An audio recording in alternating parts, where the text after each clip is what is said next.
Mark 20 vers 11. En ek het 'n groot wit troon gesien, en hom wat daarop sit, voor wie se aangesig die aarde en die hemel weggevlug het. Daar is geen plek vir hulle gevind nie. En ek het die dode, klein en groot, voor God sien staan, en die boeke is geopen. En 'n ander boek, die boek van die lewe, is geopen. En die dode is geoordeel, na wat in die boek geskryf is, volgens hulle werke. 1 Petrus 1 vers 17 sê, en as julle hom as Vader aanroep, wat sonder aanneming van die persoon oordeel volgens elkeen se werk, wandel dan in vrees gedurende die tyd van julle vreemdelingskap. As ons nou hierdie vers nou lees, met die agtergrond wat ons nou gehad het van die oordeel. Hoe oordeel hy? Volgens jou werke. Dis wat hy gesê het. Nou sê 1 Petrus, en as julle hom as Vader aanroep, wat sonder aanneming van die persoon oordeel volgens elkeen se werk, wandel dan vandag in vrees gedurende die tyd van jou vreemdelingskap.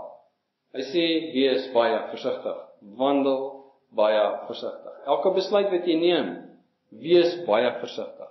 Elke woord wat jy spreek, wees baie versigtig.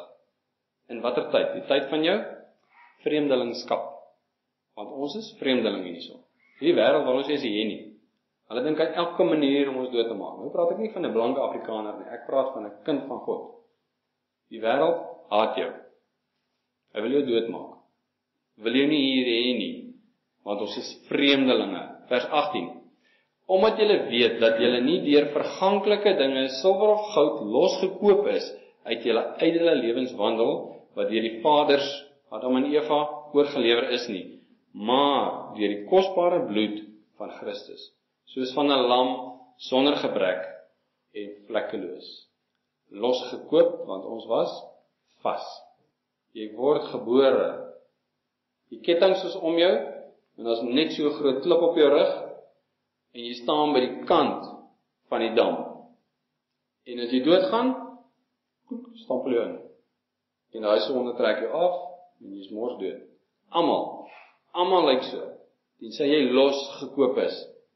Dan kom Yeshua en hy breek die ketting, en hy haal die klip af. En hy sê, ek betaal deur die bloed van die lam, maar deur die kosbare bloed van Christus, soos van 'n lam sonder gebrek en vlekkeloos. Dit was 'n baie duur prys wat vir ons betaal is. Ons behoort nie aan onsself nie.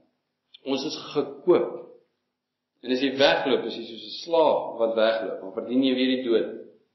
Ons is gekoop deur ons Vader, maar ons is so dankbaar, want ons was op pad na die dood toe.